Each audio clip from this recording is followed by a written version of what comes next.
Welcome back to the 91st episode of the BatChums podcast.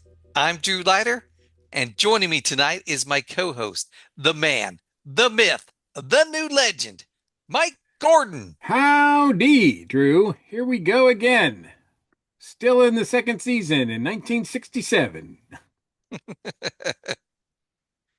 So this is Batman Season 2, Episode 55, Black Widow Strikes Again. Ooh, Scarlett Johansson. You know what? She's not even, I don't even know if Scarlett Johansson's parents are born yet. No, I'm sure they are. But no, different Black Widow. Different Black Widow. Just in case people are wondering, Black Widow, it's not a reference to the Marvel character. And as far as I can tell, DC has never had a character named the Black Widow. So the everybody pretty much is familiar with the Black Widow from Marvel Comics, aka Natasha Romanoff. She was created by Stan Lee, Don Heck, and Don Rico, and made her first appearance in Tales of Suspense number 52, which is cover dated April 1964. So she is around before this series. Whether or not the producers are aware of her, I don't know, but Black Widow, I guess Marvel didn't have the copyright. I mean, it is just a spider, so you can do, I mean, there are many movies called Black Widow. There was a 1954 Who Done It featuring Ginger Rogers and Van Heflin, Gene Tierney, and George Raft, who I think we're going to be mentioning a little bit later as well. There was also a 1987 thriller called Black Widow with Deborah Winger and Teresa Russell. And but yeah, the Black Widow. But you know, she started in Marvel's history. She started as a villain, right? She was an Iron Man villain in her first appearance. She quickly became a hero, I think, in Avengers number 30 in 1966. And then she worked with Spider-Man and Daredevil and Punisher. She appeared on Spider-Man and His Amazing Friends. And then she made her live action debut in Iron Man 2 in 2010 with Scarlett Johansson playing the role. And I think the last time she played the part was in the movie Black Widow, 2021. Have you seen all of that? Is that your familiarity with Black Widow as well? Yes, except for I haven't seen the Black Widow movie. Gotcha. Right. Either one of those. Oh, you haven't seen the 2021 movie. Right. Oh yeah, yeah. You should see that. It's fun. Um, yeah, it's a good lead into. I don't know if you've seen Thunderbolts, but it's a good lead into that. I haven't seen the Thunderbolts either. I'm slacking. Well, you're a DC guy, dude. So Yeah, but I was keeping up with the Marvel stuff, but there I was a don't know. lot of Marvel stuff last year. There was three movies and I think like three or four TV series as well. So there's a lot of content to try to keep up with. Um, Now, also on this same kind of note, this is a slight tangent, but the one thing about Black Widow that, as far as DC goes, is that I always kind of thought that Talia's outfit, when she made her debut in Detective Comics in 1971 and throughout the 80s, that her outfit was kind of reminiscent of Black Widow from Marvel. You know what I mean? The whole black cat suit, kind of like, not unlike Catwoman's outfit in this show, in the series show, the 60s show. Um, so I don't know if that's a direct tie-in there, but if you see pictures of Black Widow from Detective Comics and those early appearances, yeah, I mean, she kind of looks. Did I say, yeah, Talia? She looks kind of like the Black Widow did then. I haven't kept up enough with Marvel Comics, so I don't know exactly what the status is on Black Widow. My understanding is that there was a couple of them running around. There was a new one, but Natasha Romanoff is still around as well. I'm not really sure, but it's just a character that I've always enjoyed reading in the comics as well as um, seeing her appearances as well. So I appreciate her. So, but yes, the all of that to say is that's not that Black Widow that's in this. So, episode aired Wednesday, March 15th, 1967, directed by Oscar Rudolph and written by Robert Mintz. So Oscar Rudolph, we know. He is like, yeah, he's the guy that's directed most of these things. And the writer is a new one. Robert Mintz is a new writer to the show, but he's been with the show behind the scenes for the duration, actually. He was a post-production coordinator for this show. So he's worked in post-production for the Batman series.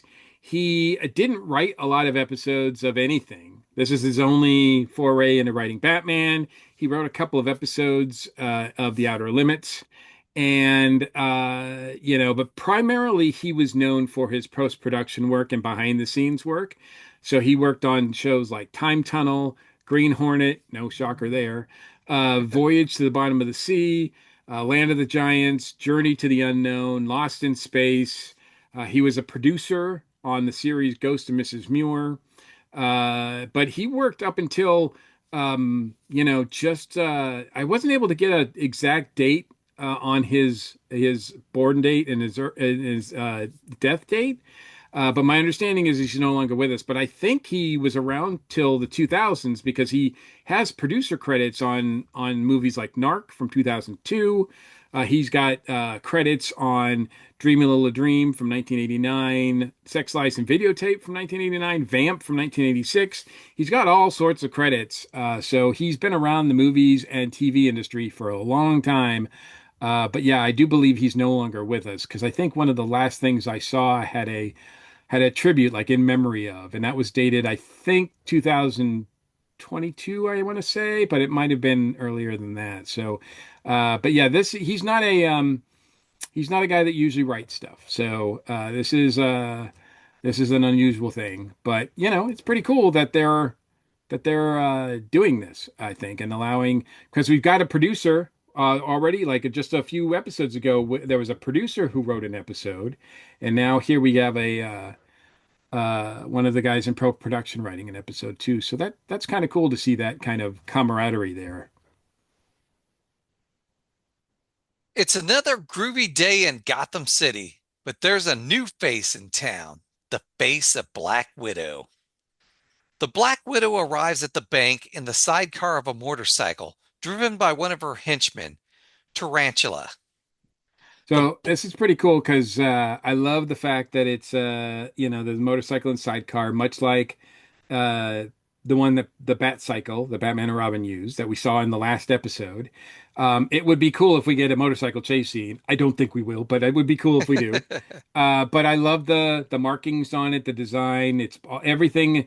And throughout this episode, everything that is Black Widow-ish is all black and red, which are cool. I mean, those are the same colors as the Batmobile, so of course that's I dig that. But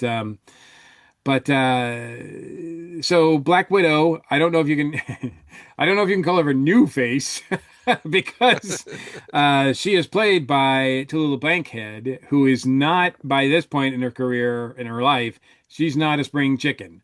And Are you familiar with Tallulah Bankhead at all? nope. So it doesn't really surprise me because Tallulah Bankhead was a huge figure on stage. She was a star of Broadway, did London theater, did theater all over the world. She is mostly known for her stage work. She did movies too, occasionally, but not a lot. I mean, I think she's got less than 24 movies to her credit, and she was around like from 1902 to 1968. So she was around for a long time.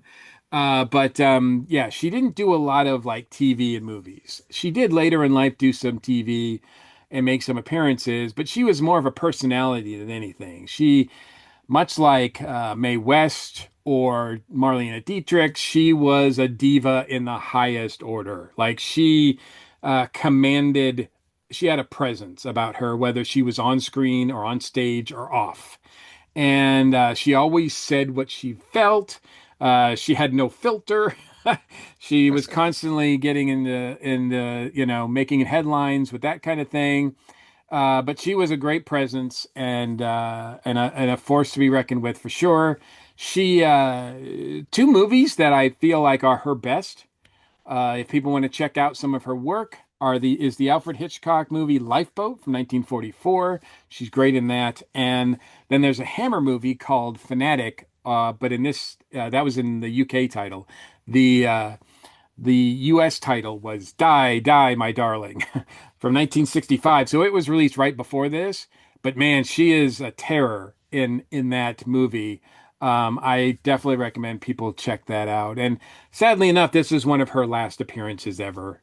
She did this, and then, like I said, she passed away in 1968. So this is one of her last appearances. So, and my understanding was is that, she went around with an oxygen tank. So if she looks like she's worn down, it's because she is. I mean, this is the tail end, unfortunately. So, but I think despite that, she gives a pretty lively performance. But we'll see what you think. The Black Widow enters the bank and is greeted by Irving Cash. She tells him she would like to open a savings account. So, Irving Cash is played by Grady Sutton, who was around from 1906 to 1995. He had almost 250 roles from 1925 to 1979. And I'm not going to list all 250. I mean, I know Drew wants me to. I know Drew wants me to, but you know what, listeners and watchers, I would not do that to you. I would not do that to you. But so the highlights of his career where you might have recognized him from and some of his more high profile stuff, the W.C. Fields movie, The Bank Dick, which is kind of funny because he's playing a bank manager here. So he's in The Bank Dick from 1940. He's in a movie called Dragonwyck from 1946, which also featured Vincent Price, of course, Egghead. He is in A Star is Born, 1954, the Judy Garland movie. He has a pretty significant role in White Christmas from 1956, which I watch every year. He has a part in My Fair Lady from 1964. He's also appears in the Elvis movie Paradise Hawaiian Style, 1966. And one of his last appearances, I think it was his last role, was in the movie Rock and Roll High School from 1979 with the Ramones. So he's been around a lot. So if he looks familiar, does he look familiar to you, Drew? Yeah, I think he did. Yeah, he's been in stuff and like I said, that's just a sampling of the many things he's done. So yeah, he's got quite the resume. But oddly enough, he doesn't have the biggest resume of the people that I'm going to talk about but he's got a pretty big one. Mr. Cash seats the Black Widow and begins to open an account by asking her name and marital status. The Black Widow states that her name is Mrs. Max Black, widow. Okay. When Mr. Cash asks the Black Widow how large of an initial deposit she would like to make, she pulls a device out of her purse and turns it on. It is the cerebrum short circuiter. It seems to put Mr. Cash under some sort of mind control. The Black Widow asks Mr. Cash to bring her $20,000 or $30,000 from the vault. He does so without question, but does seem to have some sort of eye tick as he does it. After Mr. Cash has given the Black Widow the money, she grabs his face gently and tells him that he is an absolute love. Ta ta. Oh, hey, now that's the Riddler's line there. That's the Riddler's catchphrase. Like you said, you were not familiar with Tallulah Bankhead at all. So, do you have any impressions of her in this first scene? The impressions I had of her is you could tell that she was in charge. Yeah, she kind of owns the screen when she enters it, right? Yes. So she had a big presence, all the way from the motorcycle all the way into the bank and out. So yeah, I was when I initially saw her, I was like, wow, they have a really old lady playing this. But you have to give It's her not just credit though. it's not just Julie Newmar makeup. But you have to give her credit. She has a presence, and I think she was a good cast for this character. Yeah, yeah, I think so too. I can't believe that this one. Now, had you hadn't seen this before? I don't remember seeing this before. Yeah, I don't, you know what, to be honest with you, I'd forgotten about this. So when I forgot it even existed. So when it came up, I was like, what is this? And I was like, oh, wow. And I'm, like I said, I'm familiar with Tallulah Bankhead. So I was like, oh, I didn't even remember she did an episode or two of Batman. So this is going to be fun. And yeah, this was a delight. I thought she was pretty fun. Of course, she's limited in what she could do. She's not going to be fighting the Cape Crusaders, or directly. But then again, very few of the women do that anyway. They kind of just, sit back and let the guys do it. Uh, but no, yeah, she might be on the small screen and not on the stage, but she's still got the presence, and it is kind of fun to see her work. The Black Widow walks out of the bank with a large bag of money. No questions asked by anyone else. When she returns to the motorcycle, she tells Tarantula that she has done it again. At police headquarters, Chief O'Hara assures Mr. Cash that it isn't the end of the world. Mr. Cash explains that there was this strange vibration, and then he was handing her thousands of dollars. He couldn't stop himself. Chief O'Hara comments that it was as if the devil himself was at work on him. Commissioner Gordon interjects, or someone just as clever. Chief O'Hara may not remember, but he could never forget the Black Widow. But catching her is not quite simple, but they do have a chance. So here, Gordon doesn't really go into detail, and I don't know if, I mean, they certainly don't in this first part, so I don't know if they will in the second part. But you get the impression that she committed crimes a long time ago, right? Like she is back because this is purposely called The Black Widow Strikes Again. Like this is the first time we've seen her, but and yeah, O'Hara might not remember her, he says, but Gordon says like I'll never forget her. So it's almost like I don't know if she was, we don't get any backstory. We don't know if she was, if she was caught eventually and maybe just recently released or broke out or something. We don't really know where she's been. But we get the feeling, and even when Batman and Robin kind of are on the case, Batman seems to know about her, but he doesn't really seem to have a much experience with her, and Robin just completely doesn't know who she is, right? So you get the feeling that maybe this is like a, dare I say, old timer coming back, to commit crimes that a lot of the younger folks don't know about. Mr. Cash chimes in, the dynamic duet. Chief O'Hara corrects him. That's the dynamic duo. Get it right. At Wayne Manor, Aunt Harriet is showing off her new pair of black pants to Dick and Bruce. She has decided to go mod. Bruce states that every bachelor in Gotham City will be staring. Aunt Harriet adds that originally she wanted to get a miniskirt, but the sale girl wasn't sure if she had the face for it. Okay, this is pretty weird and almost disturbing. But it does go like, it is interesting, boy. You think you kind of sort of disassociate and when you're watching these, but then all of a sudden, you're watching this and you realize, wow, it was not fashionable nor really acceptable even in the 60 in 66 for women to wear pants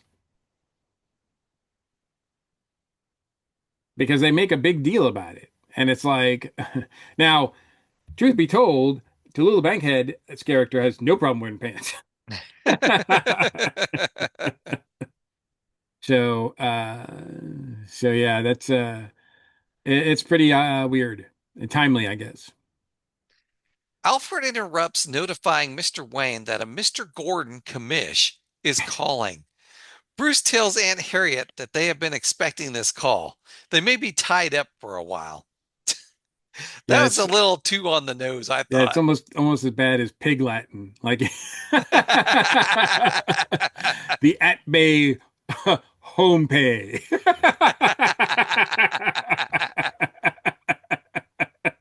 It's like, come on, Alfred. You could do better than that. After Bruce and Dick leave the room, Aunt Harriet mentions to Alfred that there they go, healthy as normal, while she is such a beatnik. For wearing pants. Well, I love the fact that, when she asks Alfred his opinion about the pants, he says that they would be perfect on Carnaby Street, which is a reference to like back then swinging 60s London. That was like the epicenter of swinging swinging London, Soho, that kind of thing. So it is kind of fun that they throw that in there too. So I don't know if that's a precursor to the fact that we might be going to London soon or Londinium, but I wouldn't be surprised. In Bruce's study, Commissioner Gordon informs Batman that the Black Widow has crawled back into town. To the bat poles!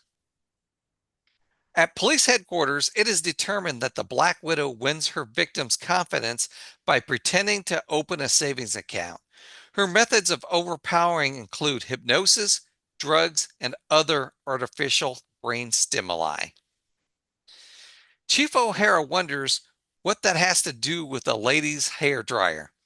Batman explains that it is not a hair dryer, but the brainwave bat analyzer. Yeah, we didn't see It them re- put that in the Batmobile, so I don't know where they picked that up, but it registers the brainwave patterns in the various control areas of the human brain. Batman's theory is that Black Widow may have short-circuited a portion of Mr. Cash's brain, thereby rendering him incapable of making judgment. Holy nerve center! After Batman tests Mr. Cash's brain, he learns that the Black Widow put Mr. Cash's cerebrum out of commission. He was powerless to control his actions. Commissioner Gordon points out that with this secret weapon of hers, she could clean out every bank in Gotham City, and they would always be one step behind her. well, Chief they're Chief o- always they're always many more than one steps behind. Chief O'Hara Chief O'Hara adds that his men are clever, but where the human brain is concerned, they're just not equipped. That is the understatement of this entire show.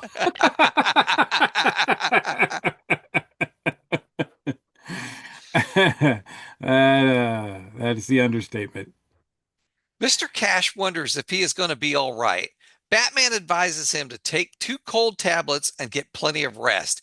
His cerebrum will be fine in the morning. I got to tell you that Grady Sutton really sells that whole thing. Like from putting, being reluctant to go into the quote unquote hair dryer looking thing device to coming out of it. I mean, he just has this look on his face like he just doesn't know what's going on, and he's really fun in that scene when they're just doing all that testing on him.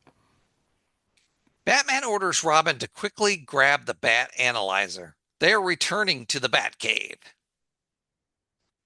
Meanwhile, in the web, an underground grotto somewhere in Gotham City, Black Widow and her spidery companions are enjoying the fruits of Black Widow's labor of love.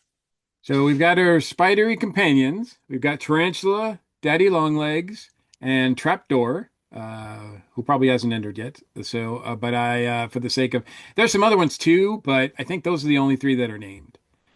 And real quick, Tarantula is played by Don, quote unquote, Red. People called him Red.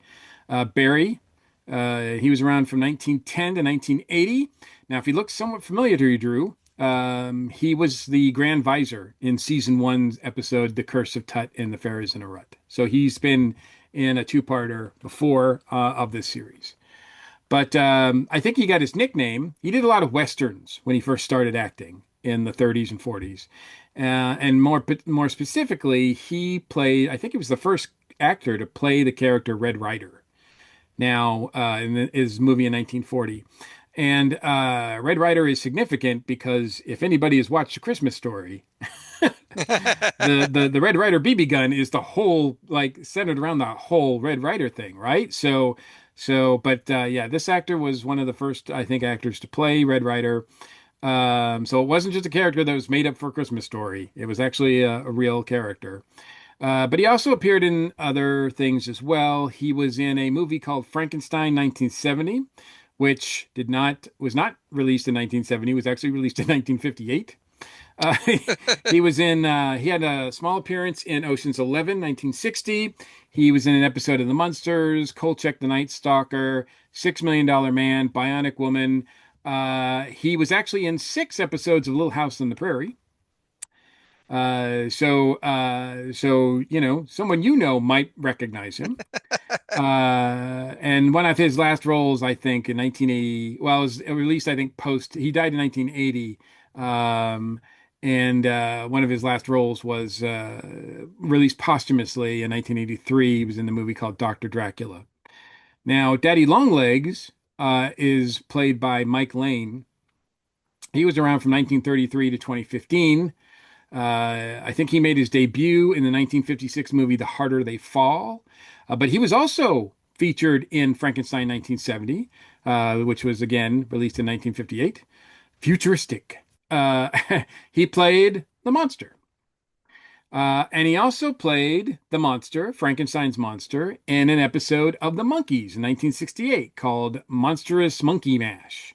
That appears Frankenstein is in that one, or Frankenstein's monster, and that's played by Mike Lane as well. He also did Mission Impossible, Get Smart, the usual stuff. One of his last roles, I think, later roles was in Knight Rider, 1982. But yeah, so he had a pretty good career as well. Trapdoor is played by Al Ferreira. Now, Al Ferreira is not primarily an actor. He's only got like a handful, and I mean like 5 or so acting roles. These 2 episodes, and we will see him again in season 3. He does have a role in an episode in season 3, but he's not really an actor. He was a baseball player, Major League Baseball player. He was a member of the LA Dodgers. He's an outfielder and pinch hitter from 1963 to 1971. I think this is the second time we've had a baseball player play one of the henchmen, right? So that's Yeah, kind of because I'm interesting. pretty sure you mentioned one a few weeks ago. Yeah, so that's pretty interesting. So those are the 3 named henchmen. There are like I think some others. Certainly when there's a fight later, they seem to be like 12 of them. They just come out from everywhere. Just like spiders. Just like spiders. And yeah, but those are the 3 that I think have speaking roles, so that's why they're, I think, named and credited. So Tarantula wants to run money through his fingers, but Black Widow warns him not to touch it. She still has a list of banks she must clean out before they split the loot. Trapdoor comes out of his trapdoor because he is lonely. Daddy Longlegs mentions that Black Widow's husband Max always claimed that money can't buy happiness. Black Widow answers that happiness can't buy money. yeah, I think she's referring, like, I think he said that's what her husband said, that money can't buy happiness, but then she corrected him and said that happiness can't buy money. And I don't know if that was referring to that's what her husband meant, but in any case. And yes, as we've mentioned, all of the henchmen are named after spiders, tarantula, daddy long legs, and trapdoor. I think out of all 3 of them, Black Widow included, I think I've only had the pleasure of meeting one of these spiders, which is Daddy Longlegs, which I've seen a lot of, and they seem pretty harmless. The others, not so sure I want to meet them at all. Actually, that's not true. My cousin Bill used to have a tarantula spider, a pet tarantula spider, which which made me nervous. In the Batcave, Robin in the Batcave, Robin why Jeez. In the Batcave, Robin wonders why the Bat computer is taking so long. Batman states he has fed every known fact about Black Widow into the Bat computer. There are over 3,000 separate cards to collate and analyze. Robin reveals that knowing that arch villainess may be robbing another Gotham City bank this very minute bothers him.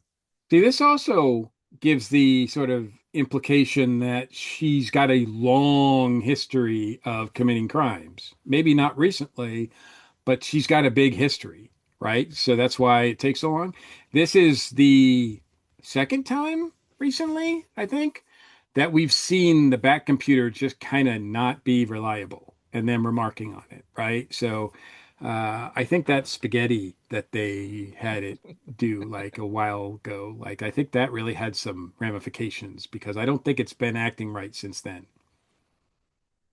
Batman agrees it should, just as it should bother any red-blooded American citizen who recognizes the law and obeys it.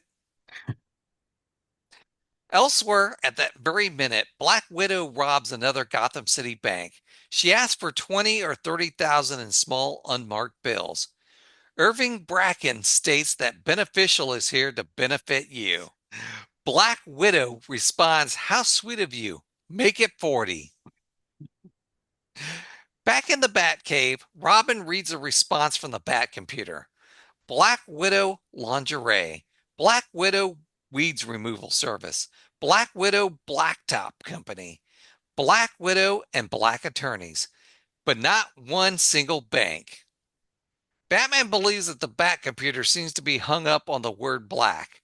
Robin suggests that the Bat analyzing gears may need oiling. Which is to make sure you use black oil. The Bat phone rings. It is Commissioner Gordon. He informs Batman that the Black Widow has hit four more banks. So far, she has hit American, Beneficial, Commercial, Diversified, Empire, and Federal State. Holy ABC! Black Canary, or not Black Canary, jeez. Wrong character. Now that is a DC character. We can Holy, talk about her next episode. holy ABC! Black Widow is going right through the alphabet.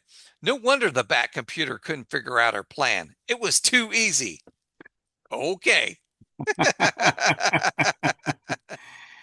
Yeah, I think that should have been a no-brainer. Like this is her modus operandi. This is what she does. Like let's not reinvent the wheel here. She's not she's not going to start doing new things. This is how she did everything in the past, and this is what she's going to be doing, in the present. So yeah, it was kind of simple. Batman theorizes that Black Widow will rob the Gotham General Bank and Trust.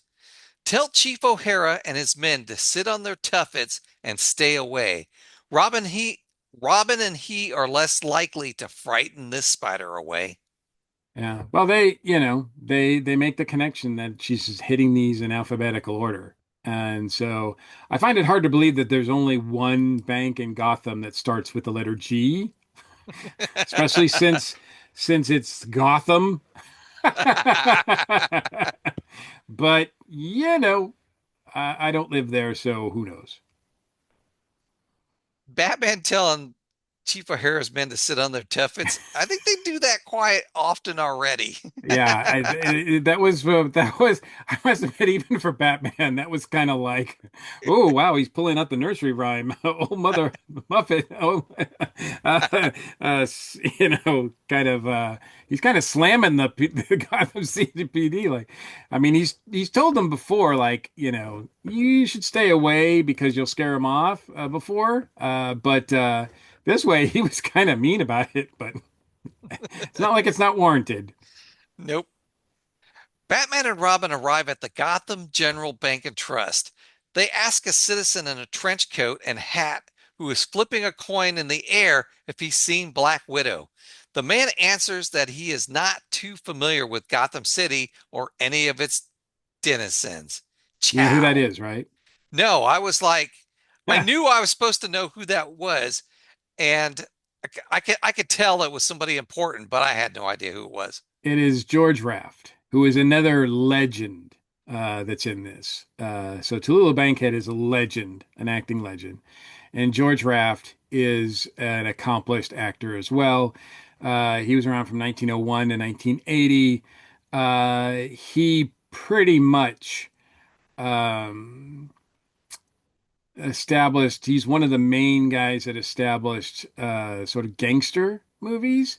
He appears in the movie Scarface. He doesn't play Scarface. That is Paul Muni that plays Scarface. But in his role, he is George Raft is his character is constantly flipping a coin, which is why in this he's flipping a coin as well in this cameo because George Raft started that. I don't know whose idea it was in that movie, but it's associated with George Raft. And so if you ever see a gangster flip a coin, which you do a lot, right?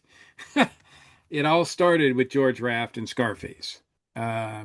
He also played heroes as well. He's in a lot of crime movies from the 30s and 40s and everything. He is probably, unfortunately, most known because almost everything he turned down went to Humphrey Bogart, and Humphrey Bogart made like a career out of it, like Maltese Falcon and Casablanca and other movies that made Humphrey Bogart really huge as a actor and as a box office draw. George Raft is regarded, rumored to have gotten first pick at those movies, but he didn't think that they were worthy of him.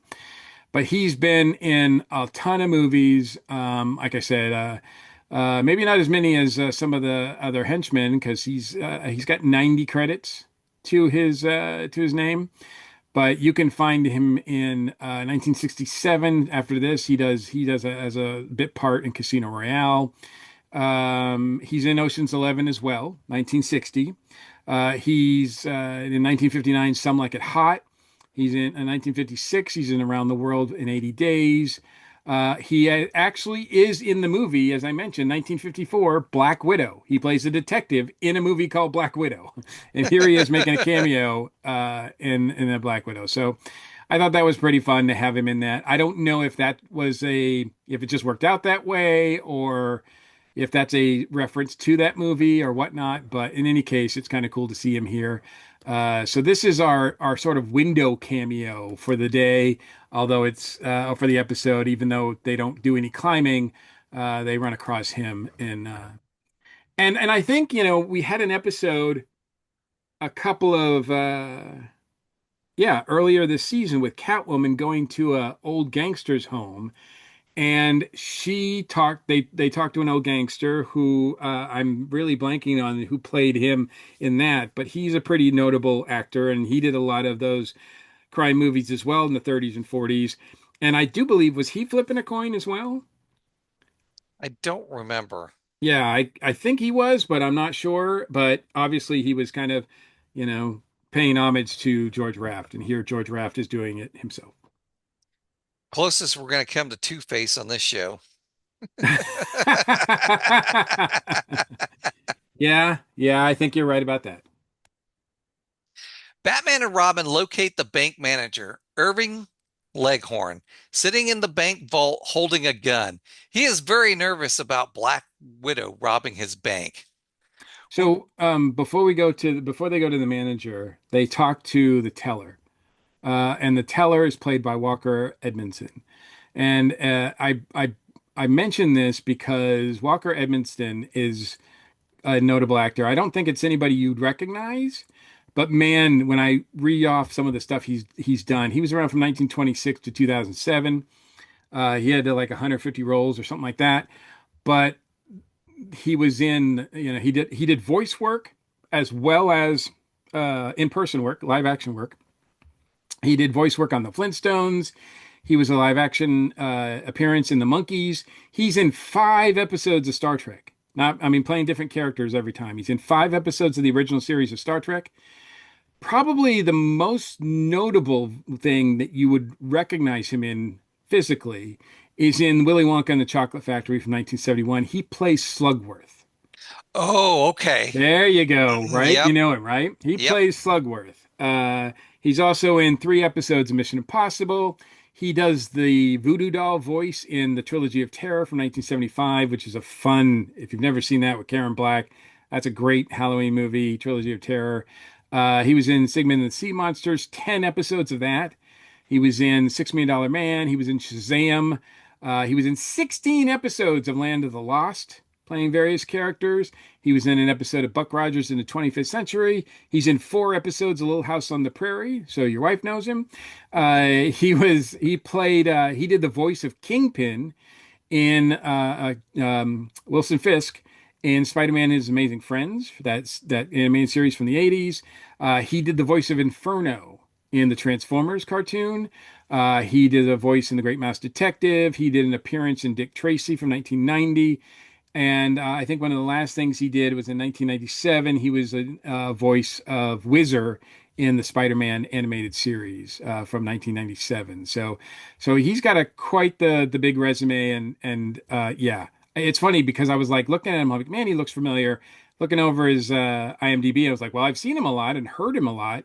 But then once I saw the Slugworth thing, I was like, yep, that's how I know him. I know that face. That Slugworth face is burned in my brain from a young age. When when he sees Batman and Robin, Mr. Leghorn runs up to Batman and hugs him. That that is that is perfectly understandable, and yet I don't. We've never seen it before, and I Nope. love that. Like he's just like, "Oh my God, you're here!" and he just hugs him, and I'm like, and Batman's like, "Whoa, dude!" And, but You're invading this space. I'm pretty sure that that's how I reacted when I first met and talked to Adam West. I can understand that. We had a table between us, so there was no way I could get that close. But yeah, that I can understand that. Batman explains that they have reason to believe Black Widow will attempt to rob this bank today, but there is no cause for alarm. Robin and he will be hiding nearby. If and when Black Widow shows up, act naturally and do exactly as she says.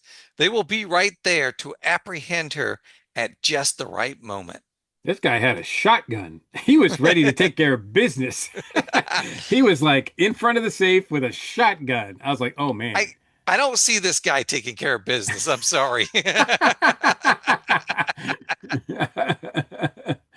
may have had a shotgun, but I don't think he was going to be hitting anything with that. Well, that could be, but at the close range, you don't have to, with a shotgun, you don't even have to be that good of an ainsman, marksman. Batman and Robin hide. A few minutes later, a woman dressed in black enters the bank. With black Robin pants. Let's Robin make begin let's make that clear, Drew. With black pants. They set this up in the beginning. She's got Yep. black pants. Robin begins to move, but Batman grabs his arm, telling him steady. It is the Black Widow's move. The woman sits down in front of Mr. Leghorn's desk. Mr. Leghorn comes around the desk and grabs the woman, shouting he has Black Widow. Batman and Robin come rushing over. Batman thought he told Mr. Leghorn to act naturally. This is Mrs. Harriet Cooper, one of Gotham City's most law-abiding and respected citizens. All Okay. she wanted to do was open a small savings account for her nephew, Dick Grayson. But now, don't bother. She'll go to beneficial. So there's a lot of things happening here at the same time. So viewers might be going, how come, Batman seems to recognize her, but but Robin did not. And it's understandable because I don't think Robin's really ever paid attention to her backside, and she's wearing pants, so he's not used to seeing his aunt in pants. So it's perfectly understandable that he would not recognize his aunt from the back. And when I'm so glad that they took the shotgun away from the bank manager because he could have blown off, tried to blow off Aunt Harriet's face once she appeared. And then he probably would have missed, as to your point, he probably would have missed. And then Aunt Harriet would have reached into her bag and got her pistol, which we know she carries. And there would have been a gunfight, and it would have been really messy and bloody. The whole thing would have been ugly. So I'm glad we avoided that. And lastly, when Aunt Harriet mentions that she wants to open up a bank account for her ward, her nephew. I love Robin's face. He just turns to Batman like, "What? Hey, I'm getting a bank account?" Like, yes, you're old enough to have a bank account. I'm surprised you don't have one already, but it's hard. We've not really established how old he is, but After Mrs. Cooper leaves, Batman tells Mr. Leghorn to continue to act naturally. The dynamic duo hide. A few minutes later, Black Widow enters the bank. She tells Mr. Leghorn that she wants to open a small savings account. She pulls the cerebrum short circuiter from her purse and is about to use it when Batman and Robin appear. The Black Widow tries to use the cerebrum short circuiter on the dynamic duo, but Batman tells her not to waste her energy. They have been wearing anti short circuiting brain bat electrodes since her first day in Gotham City. uh, I give Tallulah like all the props in this because she does not look phased at all. Like, and you could sort of say, well, she's not really acting a lot because, she's elderly and maybe she's not going through the motions. But I think the character is like, I'm not worried about you at all, Batman. I'm not worried about you. And she like just is just doing her thing. And I love the fact that Batman's like, we got you. And she's like, yeah, no, I don't think so. She's like, you're cute. You're cute, sonny boy, but let me just get on with my business. Black Widow puts the cerebrum short circuiter back in her purse and pulls out a can of instant nerve paralyzing instead. She sprays Batman with it and he is frozen in place. Yeah, As she wa- I don't know why. Two things here. I don't know why it doesn't affect Robin. And furthermore, I don't know why Robin just stands there and does nothing. I Yes, mean, he he just like as you're about to say, she just walks out, and I'm like, Robin, grab her, maybe? As she walks out of the bank, Black Widow grabs Robin by the chin, telling him bye-bye, baby. To Batman, all all revoir, Prince Charming. Keep in touch. Batman tells Robin that it feels like a paralyzing dose of spider venom. It should wear off soon. Holy olfactory! Batman installed an odor sensi- sensitometer radar circuit in the Batmobile. Easy for you to say. Like what odor is he tracking? The oil and gas mixture from her motorbike will register on the sensometer and be picked up as a blip on the radar scope. All they Okay, have to do is follow the blip. yeah, this doesn't this is bat logic to the extreme. Yes. Batman and Robin follow the blip to a house where an elderly couple are rocking on the front porch. Little do Batman and Robin know that seconds before, Black Widow and Tarantula drove their motorcycle into a secret entrance through the fence and house, which I thought was kind of cool. Very cool. And the house is got a history. It is if you think you've seen it before, it has shown up in other things. It has appeared in I think it's part of the residential area, the Mayberry set. So if you're familiar with the Andy Griffith Show, it's also I guess a house that was used in Gone with the Wind as Aunt Pitty Pound's house, and it's also been in other things as well. So it is on the studio lot there for Fox, and yeah, it's appeared in other things. But yeah, I did think it looked pretty cool. It did look familiar to me. Batman asks the elderly couple if they have seen a lady on a motorcycle. The elderly woman responds that they have not seen a lady on a bike in 8 to 10 years. The elderly woman recognizes Batman and tells him to keep up the good work. Frank and her are both categorically against evil. So, at the risk of being somewhat pedantic, I do want to really point out that the actors here, because they are, I believe, of note. Grandpa is played by George Chandler, who was around from 1898 to 1985. So that's quite a long time. He had over 470 roles from 1928 to 1979. I gotta say, he did look familiar to me. Well, I'm sure this will get you. Just a quick highlights of some of the roles that he did. He's in a great movie that stars Spencer Tracy from 1936 called Fury. He has a role in Mr. Smith Goes to Washington from 1939. He also appears in the film noir classic Nightmare Alley, 1947. He was in an episode of The Lone Ranger from 1954. He was in three episodes of The Adventures of Superman from 1953 and 1956. He's in an episode of Alfred Hitchcock Presents. He's in an episode of Twilight Zone from 1961.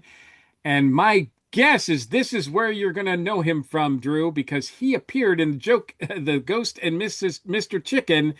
He played Judge Nest. Oh, okay. And but also I think it's interesting too because he also played The Adventures of Superman was not his only foray into DC lore and Superman lore because they one time on TV they aired a filmed version of the musical. It's a bird, it's a plane, it's Superman. Did you know that was a musical back in the 70s, 80s? I think I remember. I don't remember seeing it, but I think I've heard of it. Yeah. Well, he played Jonathan Kent. So Oh, okay. he played Pa Kent. And then he also appeared in speaking of Don Knotts, he also appeared in the Apple Dumpling Raids again, 1979. So quite the extensive career there, and I knew you'd appreciate it because I know Ghost and Chicken is one of your favorite movies. Grandma also pretty substantial. Meg Wiley plays Grandma from 1917. She was around from 1917 to 2002. She had 135 roles from 1952 to 1995. She also did an episode of The Twilight Zone, not the same episode. She appears in the movie Marnie, 1964, directed by Alfred Hitchcock. She had an appearance in The Addams Family, 1965. If she looks familiar to you at all, it's probably because she was in the very first episode ever filmed of Star Trek, the original series, 1966. She's in the cage. She plays the keeper in that episode. She was in 37 episodes of Days of Our Lives. She's in 22 episodes of General Hospital. She played Granny Gordon in The Last Starfighter from 1984. And one of her final roles was 4 episodes of the sitcom Mad About You. So she had quite the extensive career too. And once again, we see that I think more and more we're seeing this crossover between Batman and Star Trek. I think almost every episode we've watched over the last few weeks now has had some sort of tie or actor in common with Star Trek in particular. So we're starting to see that more and more. Black Widow watches the Batmobile drive away from her periscope. She has outwitted the Cape Crusaders again. Yeah, the line was that the grandma says is so funny though, because she's like, "Say, aren't you that bad fella and that Robin fella who are constantly fighting evil?"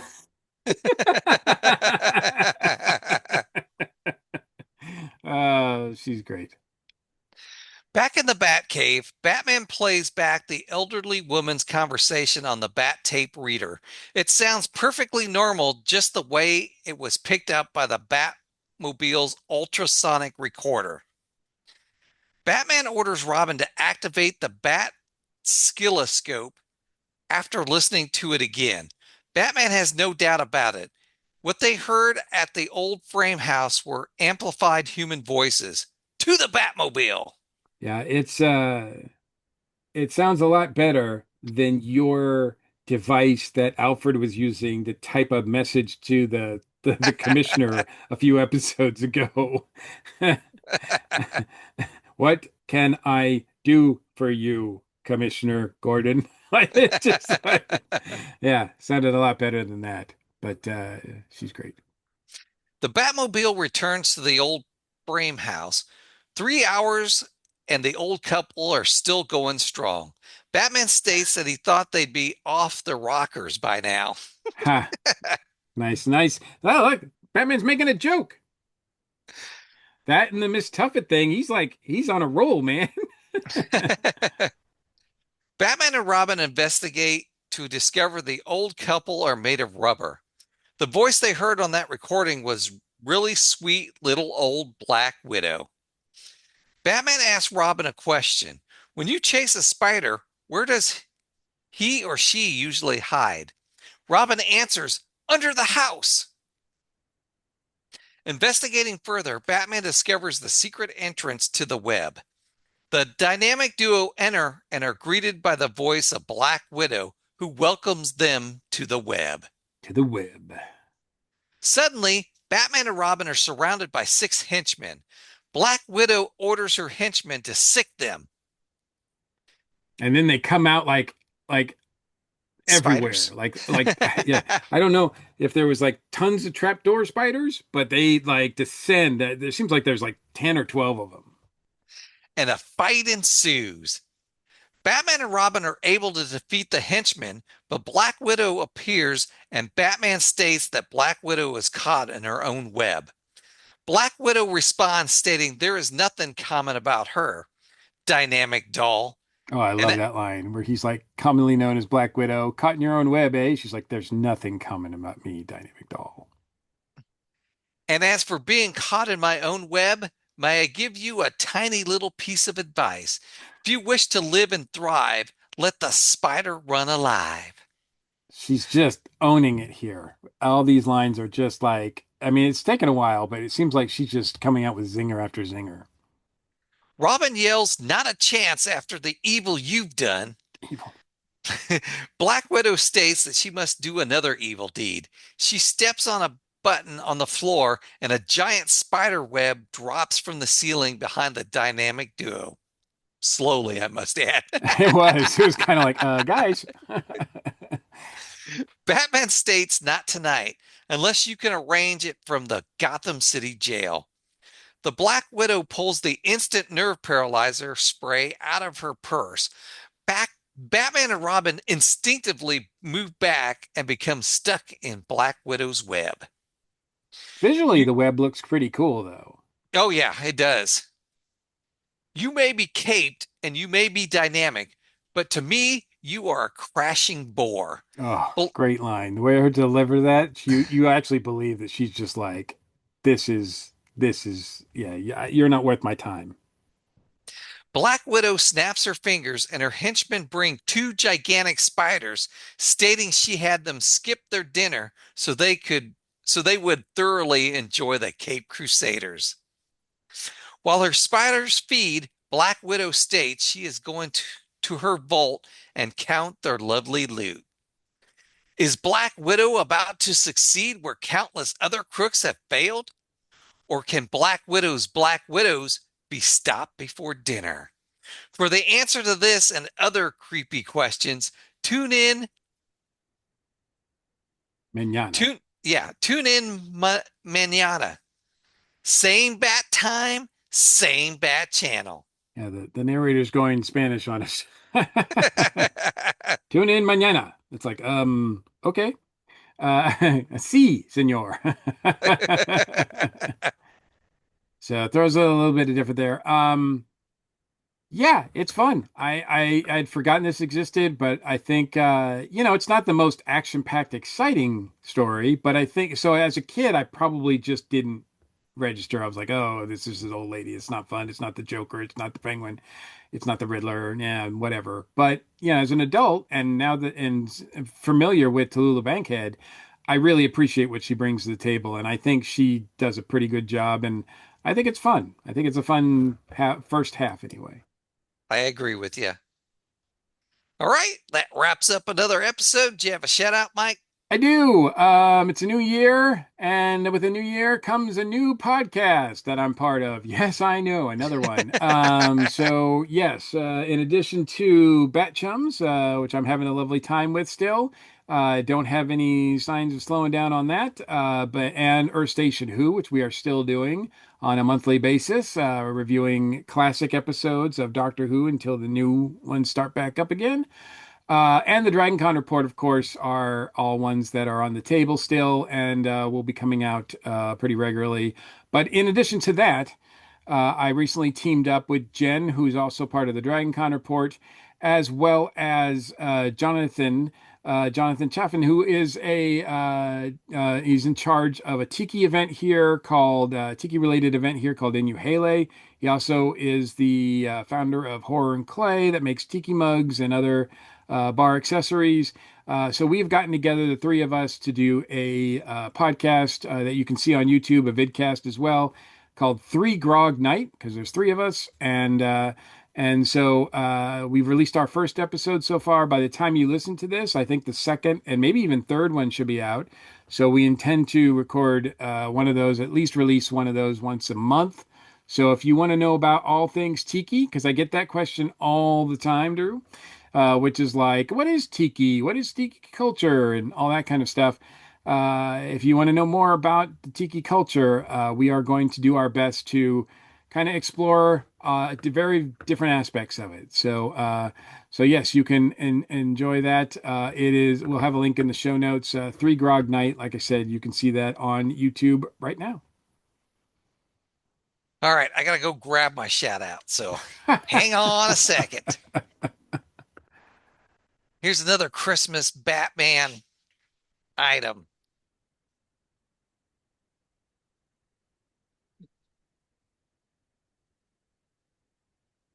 Ooh, Hang oh, on, I that's gotta. cool. Wow, it lights up. Yeah, it lights up. Wow, It's pretty that's cool. badass. I haven't stuck it on the wall yet, but I think I remember that Joker Batman half face Right. one I have. I'm gonna hang it right underneath it, I think. Nice. So yeah, that's pretty cool. This one lights up. That's pretty cool. Any idea who the artist is? No, no clue. I don't think it says on the back either.